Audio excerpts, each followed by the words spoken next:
আসসালামু আলাইকুম ভাই বোন, আপনারা সবাই কেমন আছেন? আশা করি সবাই ভালো আছেন। আমি আপনাদের দোয়া অনেক অনেক ভালো আছি। আজকে আমি শাপলা দিয়ে চিংড়ি মাছ রান্না করব। আমরা ভিডিওটা না টেনে সম্পূর্ণ দেখে আমাদের ভালো লাগবে। এবার আমি ধুয়ে রাখা শাপলাটা চুলায় বসিয়ে দিলাম। এবারটা ঢাকনা দিয়ে আমি ঢেকে দেব। এবার ঢাকনা উঠিয়ে নাড়া দিয়ে দেব।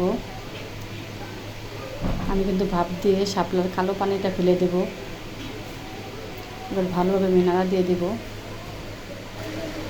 ঢাকনা দিয়ে ঢেকে দেবো। আমার কিন্তু শাপলাটা ভাপ দেওয়া শেষ। এবার আমি নামিয়ে নিব। রান্নার জন্য একটু কড়াই বসিয়ে দিলাম, দিয়ে দিলাম রান্না করার তেল। তেলটা কিন্তু গরম হয়ে গেছে। এবার আমি দিয়ে দেবো চিংড়ি মাছ।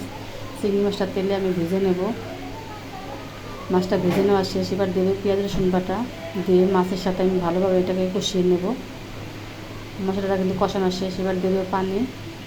এবার দিয়ে দেবো 1 চামচ হলুদের গুঁড়ো, 1 চামচ মরিচের গুঁড়ো দিয়ে মশলাটাকে আমি ভালোভাবে কষিয়ে নেব, যেন হলুদ মরিচের গন্ধটা চলে যায়। মশলাটা কিন্তু আমার কষানো শেষ। এবার আমি ভাপ দেওয়া শাপলাটা এখানে দিয়ে মশলার সাথে শাপলার সাথে ভালোভাবে মিক্স করে নেব। মিক্স করা শেষ। এবার একটা ঢাকনা দিয়ে ঢেকে দেব।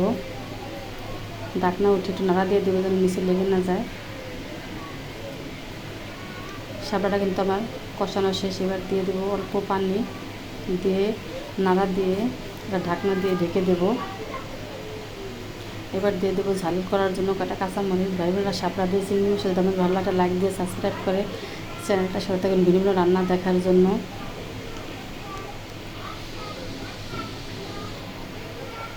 শাপলা দিয়ে চিংড়ি মাছ দিয়ে রান্নাটা আপনাদের কাছে কেমন লাগছে? যদি ভালো লাগে তাহলে কমেন্টে জানাবেন। আমার শাপলা দিয়ে চিংড়ি মাছের রান্নাটা কিন্তু শেষ। এবার আমি নামিয়ে নেব। আমার শাপলা দিয়ে চিংড়ি মাছের রান্নাটা কিন্তু আজকের মতো এখানে শেষ করলাম। সবাই ভালো থাকবেন, সুস্থ থাকবেন। আল্লাহ হাফেজ।